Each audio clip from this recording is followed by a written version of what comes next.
An introduction to fine motor skills.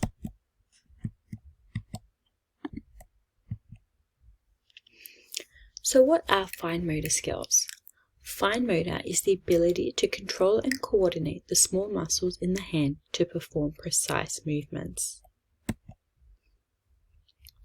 Fine motor skills are important as they build the foundation for varied skill development.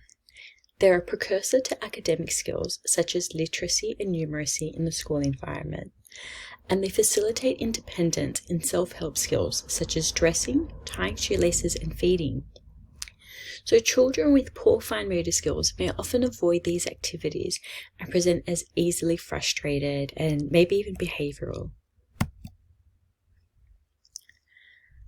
Postural control is a precursor to fine motor skills. Postural control is the ability to maintain a posture, as well as control change of the position of the trunk and neck skills. Postural control is imperative in the development of strong fine motor skills, as a stable seated posture is necessary to achieve effective hand use and in-hand manipulation. Poor postural control can often lead to fatigue, frequent changes in body position, and disengagement. Hand strength is an important skill in the development of good fine motor skills.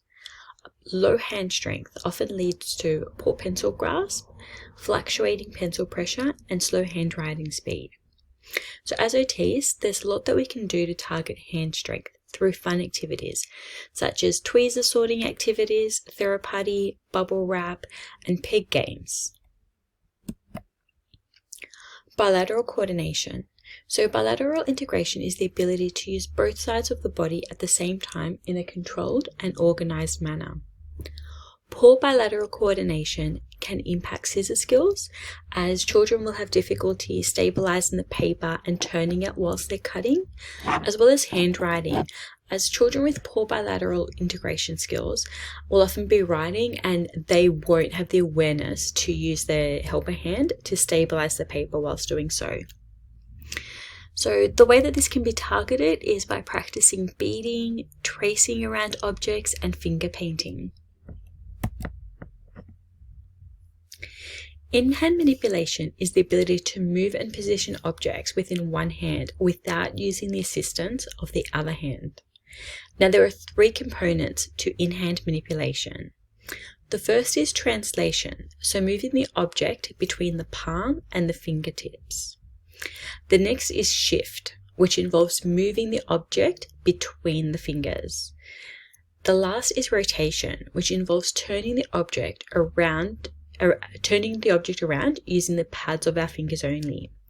So an activity that can target these skills includes picking up Scrabble tiles and holding them between your palm to spell simple words. Rotational skills can be targeted using a dice within the fingertips of the hands to find a number.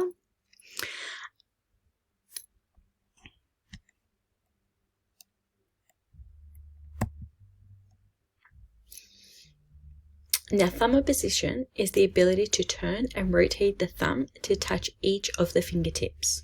Now, this is an important skill for grasping objects of different sizes. Activities that can target this skill include playing a hungry tennis ball game, which involves cutting a hole through a tennis ball and squeezing the tennis ball to open and close the mouth of the tennis ball, as well as opening and closing Ziploc bags, which encourages the fingertips to press and to seal.